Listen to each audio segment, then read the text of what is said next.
Hey friends, the National Poor Peoples Campaign, that organization founded by Dr. Martin Luther King Jr., has asked that we each create a video of our personal reasons for coming to Washington, D.C.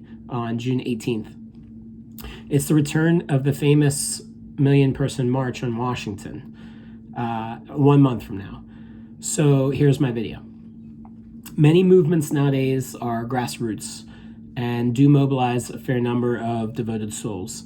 At some point, though, we need a wider network, one that's warm and welcoming to working class folks in red states. And that's why I believe in the Poor Peoples Campaign.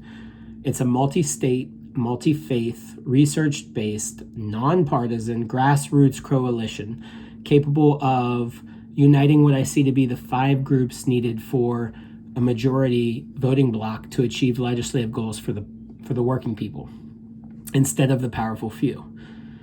These 5 interests are faith, food and beverage, construction, labor, education, and healthcare workers. With these powers combined, we can save our planet. If you've listened to me before, you know I'm anti-Christian. Yet even I can get behind these Christian leaders, namely Bishop Barber and Dr. Liz Theoharis, who in their book, We Cry Justice, emphasize aspects of Christianity that represent advocacy for the poor and working class. Further, the Poor Peoples Campaign is generating support from teachers, food service workers, and utility workers unions, plus participation from many college clubs and groups. The big test will be drawing in healthcare workers, and I believe that's coming. As a medic of 10 years, I know the core value of caring that draws us into that kind of work. And I know those open hearts are reachable and ready to help remodel our healthcare system to one that leverages the power of prevention and helps all patients reach their highest potential. Many of us healthcare workers also see family and friends suffer needlessly, for instance, in not having the funds for dental work, required to eat, talk, and just socialize comfortably and with dignity.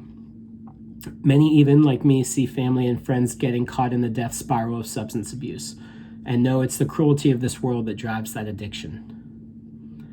Poverty is the enemy of us all. And yet this movement focuses on workers groups because it's not about being poor, which we all refuse to believe we are, even when we are. It's about admitting that over half of us are not paid a livable wage to be able to live with dignity. And that's why we say fight poverty, not the poor. Mostly, though, my commitment to the Poor Peoples Campaign comes from seeing that we need to do something about our crumbling democracy, about dark money ruling our elections, about ridiculous wealth inequality, about civil rights not being upheld for all of us, and about more and more of our rights being rescinded under the current climate. If you care at all about any of these troublesome power struggles, we need you to at least find out more about the Poor Peoples Campaign.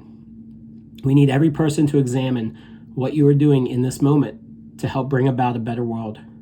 We need you here in DC, June 18. Peace and power.